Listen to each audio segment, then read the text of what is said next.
Well, thank you. And I just wanted to say hello to my boss today because he's at the office and I'm not. But what I'd like to do is I have the distinct honor of introducing the next panel. So for those of you who joined us for our last panel, I'm Shelley Brunswick. I'm the Chief Operating Officer for Space Foundation. It's my pleasure to welcome you to today's discussion, which is part of the Space Innovation Summit hosted by America's Future Series. As we've heard in the summit program, space is an issue that connects every infrastructure, country, continent, and way of life around the globe. From national and economic security to service delivery, supply chain, workforce development, and more, everyone is impacted by what we do with space.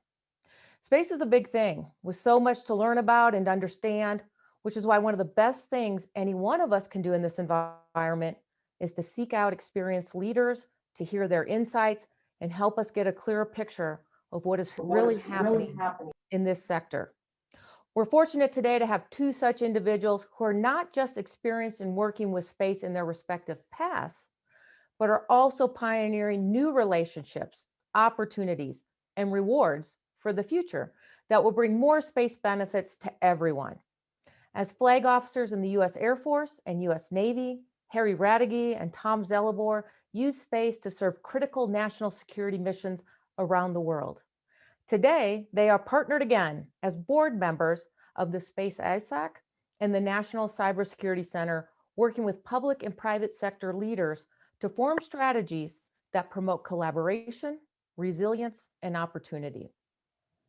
In the virtual fireside chat we are about to share with them, you will hear their thoughts on the expanding space economy, the needs for a ready and able workforce to take it to the next levels, the complex relationships between space and cyber, and how Space Force really begins in today's classrooms. All of these are mission areas for us at Space Foundation, where we are advocating for innovation to better life on Earth. But it's not a mission we do alone. We do it with partners like you. So I encourage you to check us out at spacefoundation.org and find out how you can work with us and be part of this global space ecosystem. At Space Foundation, we really believe space is for all. So now I invite you to sit back and enjoy what will be an informed and thought-provoking conversation between Lieutenant General Harry Raduege and Rear Admiral Tom Zellibor. Over to you, gentlemen. Well, thank you so much, Shelley. I really appreciate that very kind introduction. And I'll tell you, Admiral Zellibor, I think he would agree that we're a couple of fellows. We had the privilege of serving in the United States military 30 plus years. And we actually linked up at the Space Command, the U.S. Space Command here in Colorado Springs, and had the opportunity to work together on a daily basis, which was wonderful. And now, my comment about being a lucky fellow comes from the fact that we've had the opportunity now to work with two great organizations. Admiral Zellibor with the Space Foundation, myself with Space ISAC. And part of that privilege really is working with great professionals that you heard, frankly, in the last discussion that we had, the last panel, and the introduction that was performed by Shelley Brunswick. I get to work with her. Tom gets to work with her even closer as she is a member of the Space Foundation. And then Erin Miller, Admiral Zellibor gets to work with her, but I get to work with Erin even closer as Erin is the executive director of the Space ISAC. So Tom, I guess that's the reason I have to say that we're a couple lucky fellows. In what we've had the pleasure of doing in the past, we have the pleasure of continuing to do today. So, Admiral Zellibor, do you have anything that you'd just like to say as an introduction, just to make sure that your mic is working? Sure. Can you hear me all right? I can. Okay, well, great. Yes, first of all, I want to thank you and the America's Futures organization for, allowing me to join you. I think these are really important topics and are going to be incredibly helpful as we move along. Something I like saying is that, there's no better time to be in the space industry or the space economy. And, we'll talk more about that as we, chat today. But it's a hot industry right now. There's a lot of investment going on and there's tremendous opportunities for everyone. And so it's an exciting time to be part of it.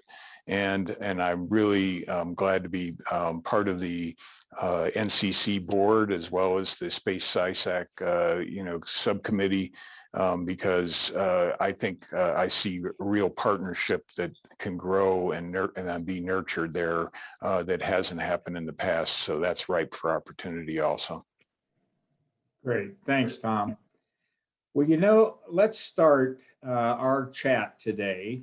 And we're not at a fireside. We wanted to be placed in a couple chairs next to each other, but with the growing issues with COVID and social distancing and wanting to make sure that we weren't trying to talk at each other through our mask, we went with this nice split screen approach. So maybe next time, Tom, we'll be able to do the chair routine and be in a little closer proximity than what we are today.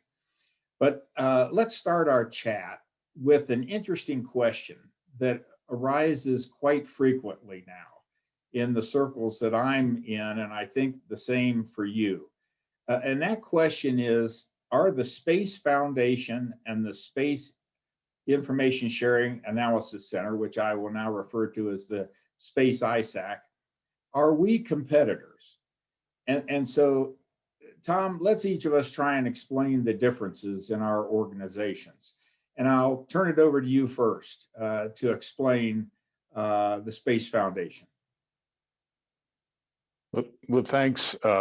Yes, I do get asked that question because both the Space Foundation as well as Space ISAC have very similar corporate members that we're both courting.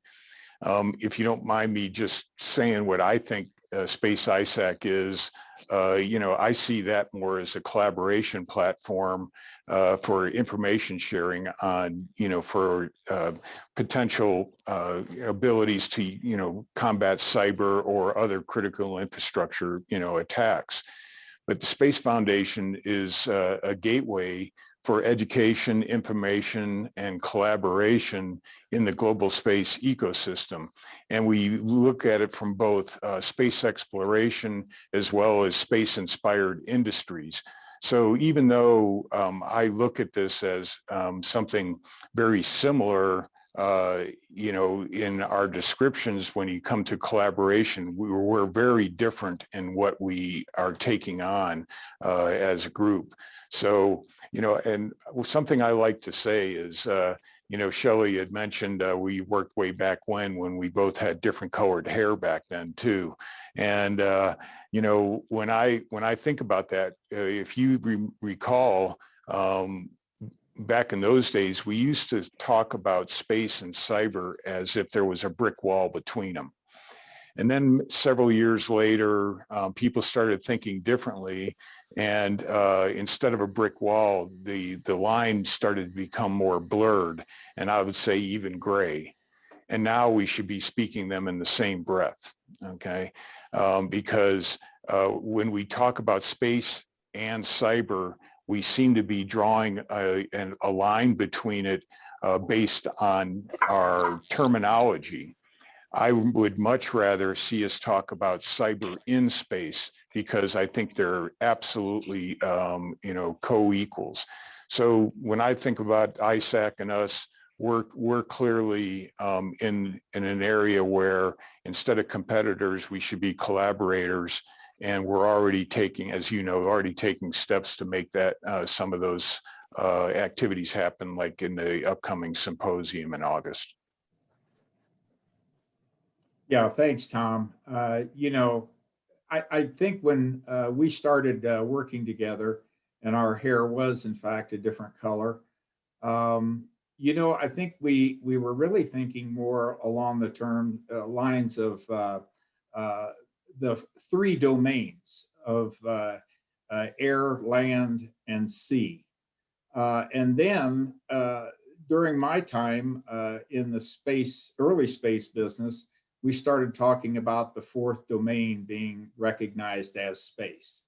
And interestingly, now within the last decade or so, we have now talked about and defined the fifth domain as being cyberspace. So air, land, sea, space, cyberspace. And of course, that's what America's Future Series picked up on.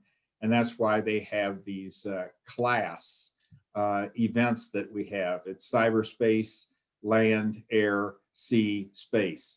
And so they picked up on the 5 domains that now we work with. So let me just, from a space ISAC point of view, first, you'll notice on my backdrop here, I have the space ISAC behind me, but also I have a colorful symbol there of the National Cybersecurity Center. And I'm fortunate to work at the National Cybersecurity Center. And so first, with the space ISAC, as the name describes, it's an information sharing and analysis center, as Admiral Zellibor just pointed out, that's housed in and operated by the National Cybersecurity Center, the NCC. So the space ISAC, as Erin actually pointed out earlier, but some people may not have had the benefit of her presentation, but the space ISAC actually launched in 2019, but it began initial stand-up activities in January of 2020. Now that was a difficult time for everyone to be standing up any type of a new organization with COVID just starting to be recognized and all. So I think it's been remarkable that the space ISAC has gained as many founding members and also general members into the space ISAC area. Let me just go through a couple of the defined missions of the space ISAC to put it into a clearer perspective. First off, the space ISAC fosters collaboration across the global space industry. And I might actually say that that's the global space ecosystem, as has been talked about now by a number of our panel members and presenters today. But I know that Admiral Zellibor has actually written about, and we're going to get to that later on to explore that space, that global space ecosystem. Another mission of the space ISAC is that it enhances the space community's ability to prepare for and to respond to the vulnerabilities, incidents, and threats that are out there today. And some of our panel members prior to our time here with you had good insights into what those vulnerabilities and threats are and how sophisticated they are becoming. And I would also say the space ISAC is a primary communications channel for the space sector. The space ISAC disseminates timely and actionable information among its members. So another good reason that if you're not a member of the space ISAC and you work in this area, it's a good idea to think about joining so that you get the benefits of that dissemination of timely and actionable information. And even with its recent stand-up with the space ISAC and enduring the first year of its existence during a global pandemic, the space ISAC achieved initial operational capability, or IOC, on February 16th of this year. So not long ago, a month ago or so. So we achieved initial operating capability based on the fact that we were able to launch the space ISAC member portal and the Threat Intelligence Sharing Platform, which is sharing of information across all the members. And the Space ISAC stand-up was partially or particularly timely, since today there's growing discussion and consideration concerning the need for our nation to declare space systems as critical infrastructure. As a matter of fact, this was a question that was addressed during a previous panel. In fact, I want to point out the fact that there was an article published just 4 days ago on April 2nd, and it appeared in Politico. And the subject of that article was, "It's time to declare space systems as critical infrastructure." And it was written by two of our Space ISAC members, Ed Swallow of the Aerospace Corporation and Sam Vissner of MITRE Corporation. And it's an excellent article. And in that regard, let me just say that the Space ISAC is perfectly aligned to deliver several of the key objectives that Ed and Sam pointed out, namely creating a national community of stakeholders for space systems that brings the public and private sectors together with shared purpose, and attaining global consensus through stronger collaboration among space system manufacturers, suppliers, owners, and operators. And there's other areas of the article that the Space ISAC actually addresses and has impact too.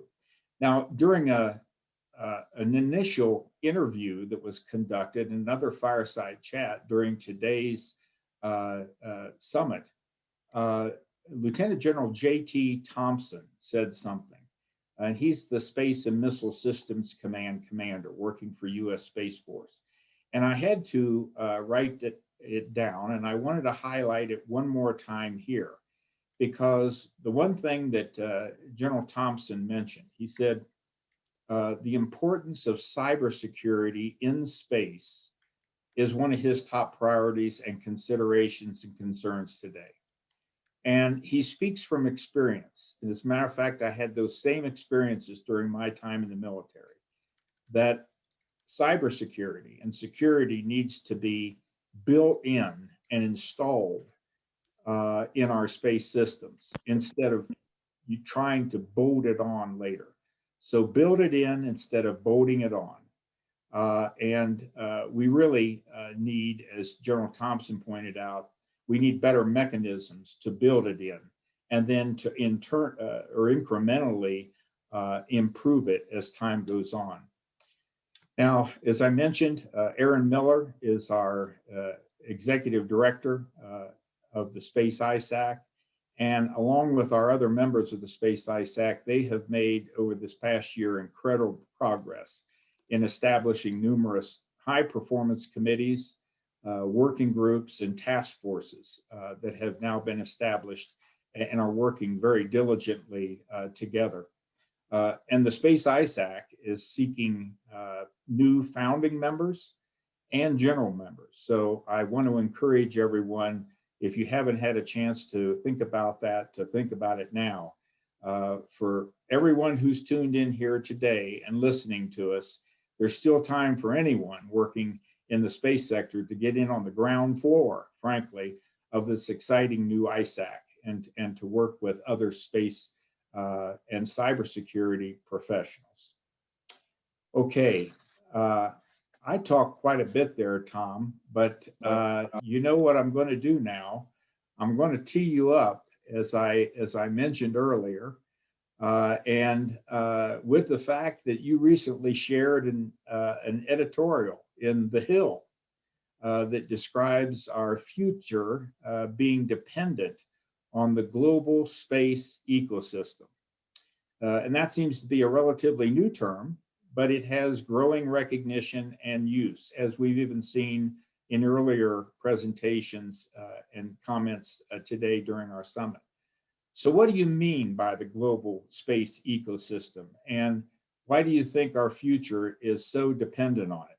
Over. Well, thanks, Harry. When you were describing the Space ISAC and all the activities there, and then you mentioned what you just reiterated, that a lot of people are referring to this as a global space ecosystem. It really made me feel good inside, because Space Foundation actually made that term in our messaging, and we created that. So what that tells me is that message is getting out. And the best part about making a term like that up, you get to define it. So, I get to be, the judge and jury on this one. So that's good. But, in all seriousness, that really is important that, people are starting to use it. And in the simplest terms, we can remember back to science class when we were kids.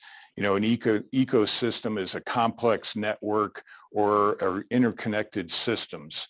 So if you start with that, and then you think about it in the space environment, it starts becoming real evident that we're definitely have a global space ecosystem, because the space environment is a large group of integrated and interconnected systems and stakeholders.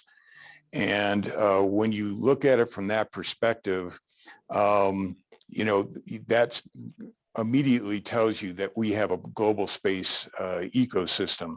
And like any ecosystem, it needs to be managed and balanced in the best way that we can. And so, I often talk when I give my speeches, and I, interviewed, or I'm writing op-eds about this, that space is now, and you mentioned that article that was recently put out about the critical infrastructure aspect of space. It just boggles my mind that it hasn't been declared a critical infrastructure yet. I just can't get my head wrapped around that, because I think everybody knows that the space ecosystem, as well, and in the critical infrastructure aspect of space, has to be designated that way because every other infrastructure is dependent on it.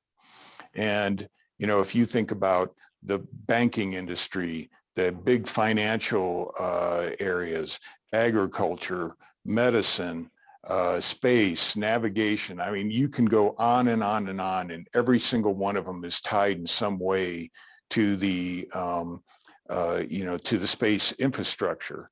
So the thing that I like to do when people ask me about that is to talk to them about, just sit there and imagine what a day without space would be like for you, and tell me if you think it's critical or not. And it doesn't take long for me to pull on that thread and really drive people into, going in that direction to figure out, okay, if I didn't have my iPhone with all my GPS stuff on it, how would I get from point A to B? I don't think they, you and I, when we were probably first driving as kids, they had the AAA triptychs, that if you wanted to get from one place to another, and if you didn't order it in time, you couldn't do your thing, or we'd pull out a map.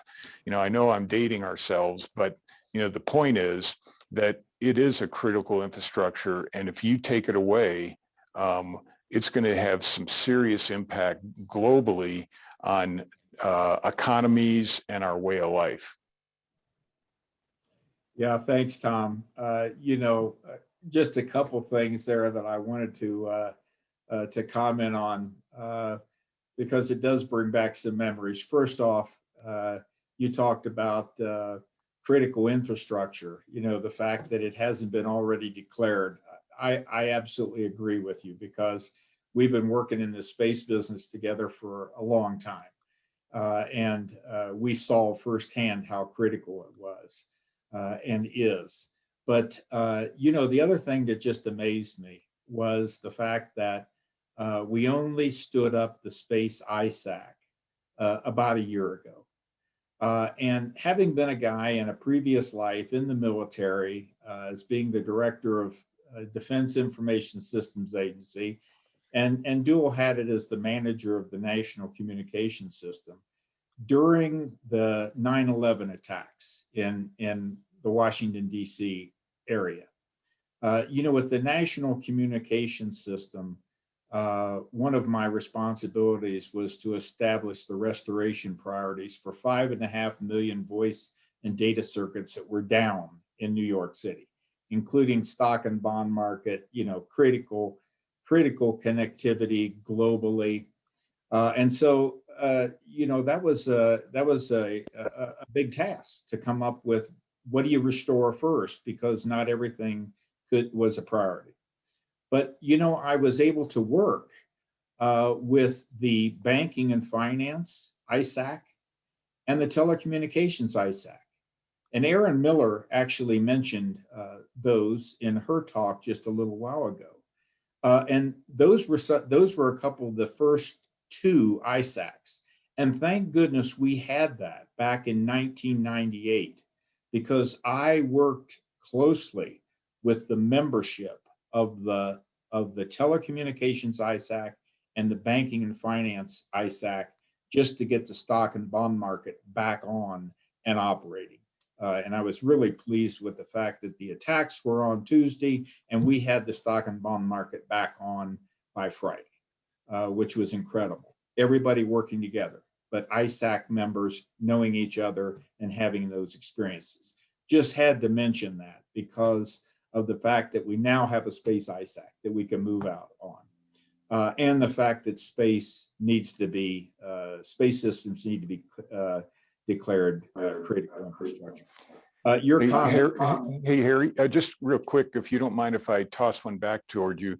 Has the space ISAC been working with people on getting that designation changed, and are we getting any closer?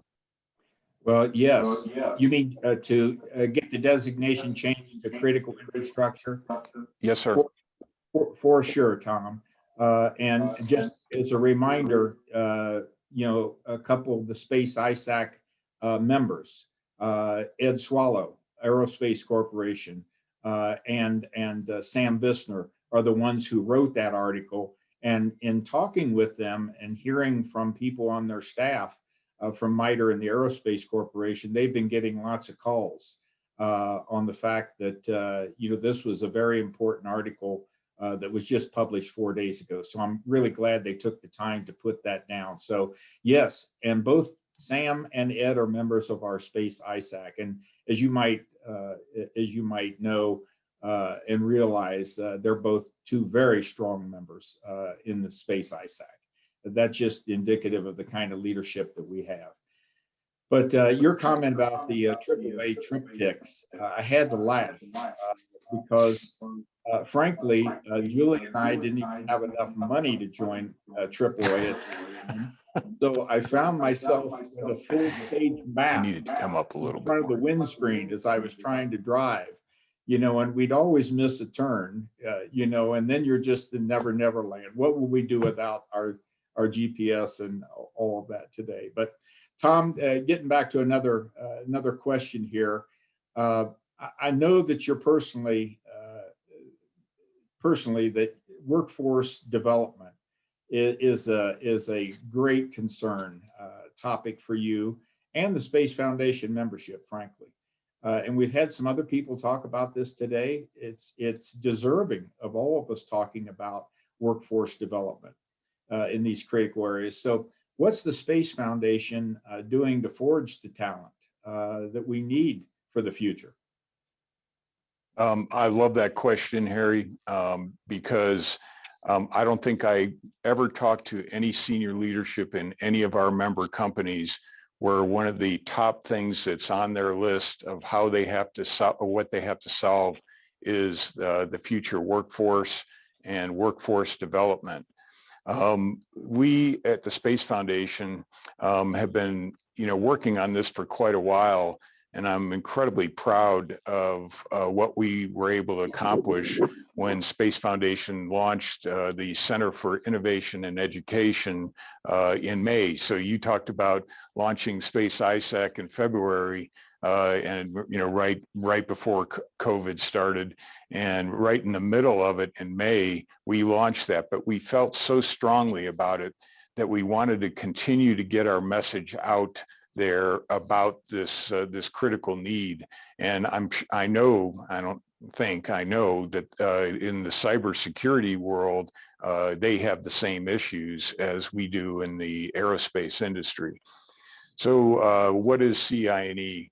And it's a lifelong learning platform for workforce development and economic opportunity in the global space ecosystem. It includes students, teachers, entrepreneurs, and professionals. And so what we're doing is getting that message out there, and we're doing something about it. We're trying to get people to understand that we need to start the kids young. And I know that, like in the cyber world, you do the cyber patriot stuff to try to generate that. Well, we have programs on entrepreneurship, on STEM education, and a lot of other areas where we're trying to develop people, as well as getting into the other area is really in how do you deal with the entrepreneurs and the professionals. And so we started working with the Minority Business Development Agency in the Department of Commerce, and partnering with a lot of universities in order to help those entrepreneurs see that there is a tremendous amount of opportunity that's available for them. For example, NASA has thousands and thousands of patents just sitting on the shelf that they're willing to give away for somebody that wants to start a company and actually commercialize it. And so what we're doing is helping people, and we want to have a much more diverse workforce and create this economic opportunity for all. Why? Well, the biggest reason is first of all, it's the right thing to do, and we need to upskill and reskill people in order to fill the void. I won't tell you the name of the company, but one individual I was talking about at a very senior level in one of these aerospace companies, this was pre-COVID. They needed to hire in 1 year 20,000 people for their company in order to handle the growth. That's just, mind-boggling. A lot of people are familiar. We have a product that we call the Space Report. And in the Space Report for 2019, the global space economy was $424 billion. There are many sources, including my own, because we have a research team that works on this, that within the next decade, it's going to be $1 trillion. And I just saw an article the other day that said 1.3, and there was another article a while back that said they think in the next 20 to 30 years, it's going to be 3 trillion. Well, that's pretty amazing. So if you don't think space is a critical infrastructure, there's sure a lot of people pouring a heck of a lot of money into it that think it is. And, and I'll go pound on any table to try to get people to listen to it. But I think that alone is just amazing. And so it does spell out a lot of opportunity and investment opportunities for people, everyone. And then I guess the last point I want to make on it is this is not just for rocket scientists and astronauts. We need mechanics. We need people in marketing. We need people that are in the medical side. It's wide open, because going back to my previous statement, the space ecosystem is a bunch of interconnected critical infrastructures for the entire country. So, there's plenty of opportunity, and if you can't tell I'm passionate about it, I mean, I am really excited about, being involved in this, at this point in time.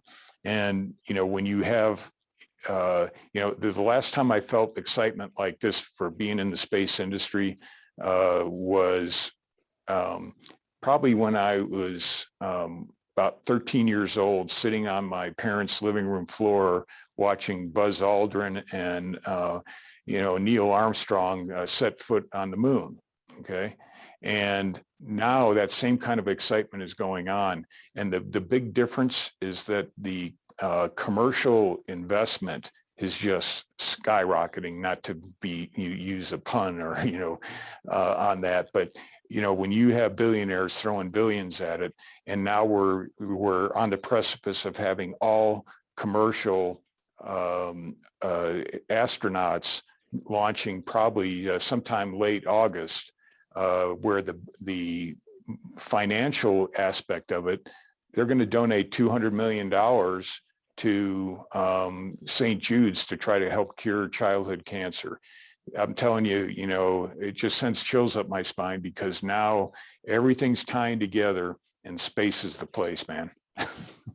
Space is the place. Well said. You know, let me just say a little bit about the Space ISAC and how we're involved with workforce development, since you articulated number one, your passion, but also what the Space Foundation is doing. Well, the Space ISAC obviously works very closely with the National Cybersecurity Center, as indicated in my backdrop here. And we work together in the space, the cyberspace, that fourth and fifth domains together, and what I've been calling now for quite some time, cybersecurity in space. All of those arenas. And there's the common areas that we're working in for workforce development in the Space ISAC. We're working very closely in partnership with University of Colorado Springs, UCCS, other universities, and numerous high schools. We have students scholarships, internships, and fellowships. Again, working very closely, especially with UCCS. We have direct involvement in various cybersecurity and space initiatives and competitions, including Cyber for Executives. We teach a course on that because my time in industry, I found that cybersecurity had come out of the broom closet down the hall with the servers. It was in the C-suite and then very quickly was in the boardroom. And we all know that now. It's in the boardroom.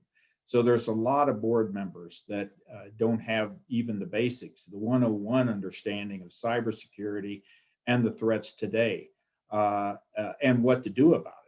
Frankly, not just in a reactionary mode, but in a preparation mode. So we offer a Cyber for Executives course here through the National Cybersecurity Center. We also, as you've already mentioned, we work with the Air Force Association's Cyber Patriot in both the middle and the high school competitions each year. We work with Capture the Flag involvements, which is collegiate and high school level competitions where people can really build their interest and their skills in cybersecurity. And by golly, there's going to be some of those that are going to solve those cybersecurity and space issues that we've got right now on our plate. We also offer not only at the junior stages, but also the adult education areas. And we also offer now cyber education for state legislators and their staffs across the entire nation. We have instruction going to all 50 states in that regard. So with that, Tom, we've got just about 3 minutes left here before our designated time. And there's a question I wanted you to just describe real quick, because it's based on my experience at the last in-person space symposium that we held here at the Broadmoor Hotel. And I guess that was 2019. I felt more electricity. I've been going to the space symposiums for years. The attendance has come up dramatically. The interest has come up dramatically, but with some of the announcements that were made and the realization of what space offered to us, you know, in this global space ecosystem that you've articulated, I couldn't believe the amount of international involvement. And I wonder if you couldn't just give us a couple of minutes on your thoughts about, you know, because that's a sector that really comes alive here with your space symposium and the international involvement of various space agencies and foundations that all come to town based on that. And by golly, you're going to do it in August. And if they can't join in person, I know you're going to offer the virtual connection. So could you just talk to us a little bit about the international connections? Sure. And you're correct. We are going to have a hybrid symposium this year. It's going to be in person as well as virtual. But the international piece is really exciting and interesting. We, if you look at the global space economy, there's 85 countries operating in space now. There's a lot of people, like to keep trying to pin me back to the Cold War days. What about Russia? What about China? What about this and that? And I say, you're missing the boat. I said, this is, there's 85 countries and every one of them wants to be a part of this. They see they have their own national interests and, not just from a security standpoint, but from an economic standpoint. And we're finding that many of them are coming to Space Foundation in order to get our help on things as amazing as asking us for help on how they stand up their own, their own version of NASA. And you have to look at these emerging countries that are really going all out to make this happen. Africa, a lot of the countries like Saudi Arabia, United Arab Emirates has been at it for a while, but they're into it, and obviously Europe and everybody else. So this is becoming a more and more competitive market, which I think is good for the industry. And the other thing they're coming to us for is helping them with education for their kids using space as the hook. And that's why our CINE, our Center for Innovation and Education part, when I said it's a platform for, students and teachers and everybody else, is they're all connecting to us and becoming a part of that. And we're just thrilled and excited to get them all involved. I have, as you might imagine, many connections, outside the United States. A lot of them are disappointed that they may not be able to make it in August, but I can tell you that when we do the next one in April of 22, that's going to be a blowout. So it'll be fun. That's great. Well, Tom, thank you so much. And it's always great to have a chat with you. A lot of times we do it in a much more sort of relaxed environment, but this has been good to share your thoughts with the space community out there. So thank you so much for taking your time, and even more importantly, for your very critical and important and sterling leadership as the CEO of the Space Foundation. Thanks, Tom. Really appreciate it. Thank you, Harry. As always, great to chat with you, and I really appreciate the invite and being part of the America's Future series. And I think both of us got our messages out, and that's important too. Perfect. Thanks, Admiral. David, over to you.